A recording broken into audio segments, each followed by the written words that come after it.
এই বর্তমান সময়কে যারা খুব ভয় পাচ্ছেন এবং বর্তমান সময়ের দ্বারা যারা ক্ষতিগ্রস্ত হবেন বলে আশঙ্কা করছেন, তাদের জন্য সর্বশ্রেষ্ঠ সময় হলো এখন পালিয়ে যাওয়া। এখন যদি যারা পালিয়ে যাবেন না, জিদ করে দাঁড়িয়ে থাকবেন, তারা 50-50 বিজয়ী হতে পারেন অথবা নাও হতে পারেন। কিন্তু শক্তিমত্তা আছে, কিন্তু ভয়ও আছে, ডরও আছে, যেখানে আপনি ম্যাথমেটিক্যালি কোনো কিছু কাউন্ট করতে পারছেন না, ক্যালকুলেট করতে পারছেন না।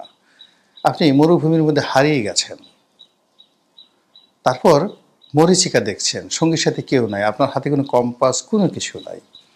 সেখানে আপনি যত বেশি দৌড়াদৌড়ি করবেন, ঘোরাফিরি করবেন, তত বেশি আপনার শক্তি ক্ষয় হবে, আতঙ্ক তৈরি হবে, আপনি শেষ হয়ে যাবেন। তো সেক্ষেত্রে হলো স্থির থাকা। আপনি যদি চোরাবালির মধ্যে পড়ে যান, যত বেশি নড়াচড়া করবেন, তত বেশি আপনি গর্তের মধ্যে ঢুকে যাবেন। তো কাজেই আপনি যে কর্ম করবেন, এখন বর্তমান কর্ম বলতে আপনি রাজনীতি করবেন, ইলেকশন করবেন, নির্বাচন করবেন, দেশ চালাবেন, কিন্তু এর যে ম্যাথমেটিক্সগুলো রয়েছে, এই যে নিয়মকানুনগুলো রয়েছে, সেই নিয়মকানুনগুলো আপনি যদি বুঝতে পারেন,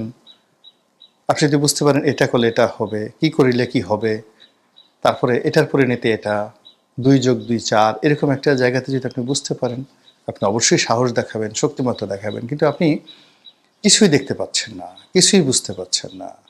ভূত যদি আপনাকে এসে গালের ভূতটা চড় মারে, আপনি যদি আচ্ছামতো ভূতের সাথে ঘুষাঘুষি করেন, আপনি কতক্ষণ টিকতে পারবেন? তো এরকম যারা এই মুহূর্তে ভূতের কবলে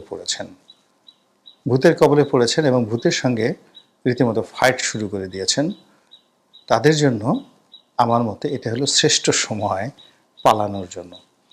এখন যদি না পালাতে পারেন, সারা জীবন পস্তাতে হবে।